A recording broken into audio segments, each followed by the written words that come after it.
Hinn responds to an iFiles investigation which revealed 2 heroin-related deaths within his ministry. At Pipitone. Benny Hinn had agreed to talk to us in person about his church, but canceled after seeing our report last week. It's quite simple. See, Jesus said, by the fruits you will know them.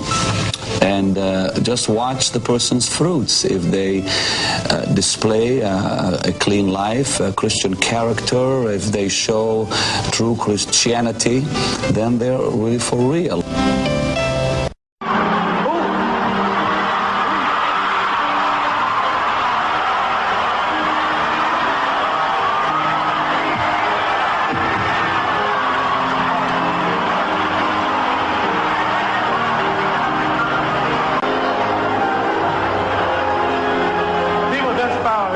I want to hear about receiving. But first, sir, there's other things in your heart that I want to hear. How did you know? That was just what I wanted. And I'm going to pray for you right there. I'm asking every partner with this ministry to plant a seed of $365. And whoever is watching, too. Every person, every person watching. If you've never planted a seed, I want you to plant a seed of $365 in the work of God. It's to reach souls. Absolutely. On your check, or if you're sowing by bank card, you can sow right now. And the quicker your seed gets in the soil, the quicker the harvest will grow. Your miracle is coming towards you, or going past you every day. Would you do me a favor? Would you sing that for me right now? Yes. Please, just with that first part. Your miracle is coming towards you. It's coming towards you, or going past you every day. Oh, isn't that powerful? You are blessing my socks up. I'm loving this. I want to love and be loved. As you plant this seed, as you go to the telephone, even right now, and call us, and even if it's something that takes you 3 or 4 weeks, or I want to love and be loved. 3 or 4 months to sow, call us now and say, I'm one of those, planting a seed for uncommon favor for 12 months with God and man. We're rushing the book, by the way.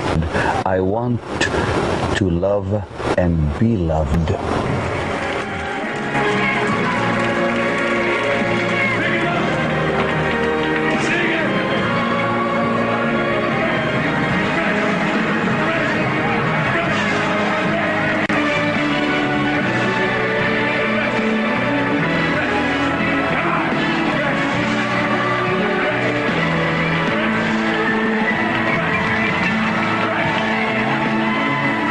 Now, this next story is, well, it makes me angry. I'm sure it makes you angry as well when you hear these stories. You can almost call it a protected racket. And I'm talking about televangelists. And this is me, and maybe it's the part that makes me crazy. When I think of Jesus Christ, and I think of the way we as Christians in many cases worship today, we are so unlike him. So unlike him in so many ways. Would Jesus do any of these things? Would Jesus drive a Bentley? Would Jesus wear a $2,000 suit? I mean, would Jesus buy a toilet worth $23,000? Well, how about would he live in a $12.5 million mansion? You cannot fool all the people. He's bringing people on stage saying they've been healed. He claims that they've been healed. But who has said that they've been healed? Themselves? And Benny says, look, they're healed. How does that happen? Don't you have to go get a medical test to say you've been healed? Actually, that's a very good question. And over the years, Pastor Benny has had an answer for it. He's claimed that only those healings that are medically verified are broadcast on his television program. He said that many times, like this. There's 5 stages of our follow-up where we call the doctor and say, were they sick? And then we verify these healings. We haven't been able to walk up steps. So we thought we'd put that miracle verification to the test. Last summer, Benny Hinn held services in Toronto, filling the Air Canada Centre 3 times in just 24 hours, declaring dozens of miraculous healings. A few weeks later, the highlights of that Toronto crusade were shown around the world on his TV show. Dr. Mahary, these are the ones you called out with AIDS, Pastor. My God. HIV. You devil of AIDS, come out of them in the name of Jesus Christ. the Son of God. You come out of him. You come out. I said come out. Those miracles included people he proclaimed cured of AIDS. Fill my cup. That cancer goes in Jesus' name. Of cervical cancer. This is Lisa. You called out tonight. Of diabetes. The ministry declined to talk to us on camera, so we set out to track down those healings ourselves. We were independently able to find 4 of the people declared miraculously healed by Benny Hinn in Toronto. Remember, Hinn insists all those healings are medically verified. This woman declined to talk to us. Of the others, it turns out the woman declared cured of cervical cancer didn't have cancer in the first place, but something called mild dysplasia, a change in cell structure that her doctor is monitoring.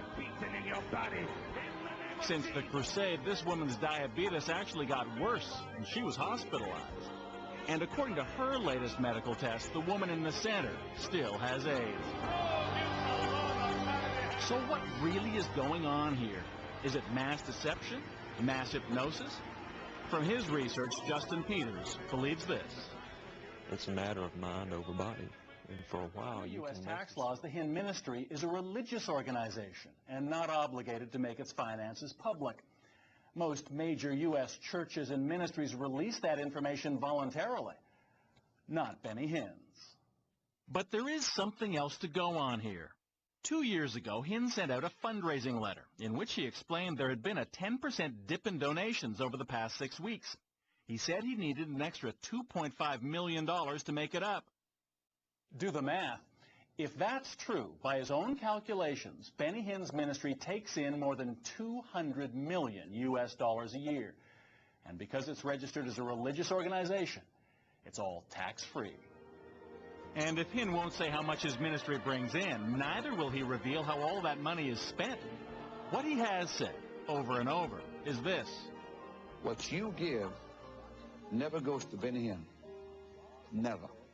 I have never touched a cent of anything that comes in through television, anything that comes in through the crusade offerings. And what I want you to do is you send that gift, and we'll use it in the ministry to spread the message of healing to the world. Andrew traveled with Benny Hinn on trips in North America and overseas. He lives and does the best of anything and everything. Money is never an object. He spends on whatever he likes, only the best for him, for Benny. In the past, it's simply not been possible to verify if Benny Hinn is telling the truth when he says he spends every penny on God's work. That is, until now. The Fifth Estate has obtained confidential financial records from inside the Hinn ministry, documents provided by people who say they believe the public should know how Benny Hinn spends some of the money entrusted to him. This is a lot of money. Yeah. The documents tell a great deal about the style in which Benny Hinn likes to live. The way that somebody handles their financial affairs is a real window or insight into how that person lives and manages their life. This is interesting because it tells you who is on this trip. So there's Roddy Allen is a forensic accountant with the firm of Kroll, Lindquist, Avey. We asked him to review the ministry expense and travel records. He likes the high life. And if this were a corporate situation and I'd been retained to go through somebody's expense reports because there was a suspicion of fraud or something, I would be pulling these items up out for further inquiry, and I'd certainly want to interview him because to me it seems above and beyond all bounds of what might be reasonable in the circumstances. We focused on a trip in July 2003. Hinn had crusades in St. Petersburg, Russia, and Stockholm, Sweden. Receipts show, as usual, he stayed in 5-star hotels and consumed lavishly. But what's really interesting is what happened when the crusades were over. Pastor Benny and his family, bodyguards, and ministry staff didn't head home. Instead, Hinn's private jet took off in the opposite direction, to Italy. Savoia Hotel in Milan, Italy. And apparently these are charges for room 1001. And the last name there is Joshua, but that's the name that Benny Hinn checks in under, David Joshua. Right. Hinn's room at the Savoia, 1001, is the presidential suite, described on the website as fit for a prince, perhaps the finest hotel accommodations in the world. No kidding. It is the largest hotel suite in Europe, and features its own Baroque swimming pool and Turkish bath. The going rate, more than $10,000 per night. Hinn's hotel bill in Milan also included just over $4,000 in unspecified transportation charges. And then there were the tips. $2,100 in gratuities in just 3 days, including hundreds of dollars to waiters and $1,000 to the hotel's front desk manager. So this is the cash for Milan. But it didn't stop there. From Italy, the Hinn entourage headed to London for a day. In just 24 hours, here's what the ministry's own records show that Benny Hinn spent. The party stayed at the prestigious Lanesborough Hotel, where Madonna and Michael Jackson have been guests. The rate for Hinn's room, suite number 210, almost $4,000 for one night. And there were incidental charges on the hotel bill, including in-room tea, lunch, and chauffeur services, totaling about $6,000. That night, Hinn took family and friends to his favorite Lebanese restaurant. The bill, $1,725.67. And there were tips in London, too. Were there ever? Gratuities there totaled $3,100 for that single day, including $1,000 to the hotel concierge. Finally, there was a stop at Harrods department store, where they paid almost $200 for dusted almonds and fruit for Pastor Benny's plane ride home. Andrew says on top of that, there would be the substantial cost of the ministry's staff and bodyguards who traveled with him. You easily have $35,000, $40,000 a day in expenses. That would include salaries, easily. Probably more than that for the 10 people. It could all add up to $200,000 or more for just those 4 days. Now, obviously, those records only show a slice of financial life inside the Hinn ministry, but they do raise disturbing questions for a man who claims to spend every penny he raises on God's work. Because we could find no legitimate business purpose for all the money spent in Italy and London. No meetings, no crusades, just a notation that they were on a layover after the Sweden event. Little to justify deducting all of that as official ministry business, which seems to be exactly what happened. I'm a mere bean counter, but it'd be hard to persuade me that you had to incur that kind of expense in order to accomplish some business objective. You don't have to stay in the best hotel in Milan. You don't have to stay in the Lanesborough Hotel in London. You might feel obliged to give the doorman some kind of tip, but it doesn't have to be the biggest tip that he got that day. And according to Roddy Allen, the exorbitant use of cash may be another unusual business practice of the Hinn ministry. The documents include dozens of petty cash chits, but there's nothing petty about many of them. A chit for $5,200 cash to one of Pastor Benny's assistants. No details why. A check for $25,000 in cash to accompany Benny Hinn on a trip to Anaheim, just 30 miles from his house. No mention of what it was for. And there's cash doled out to the Hinn family.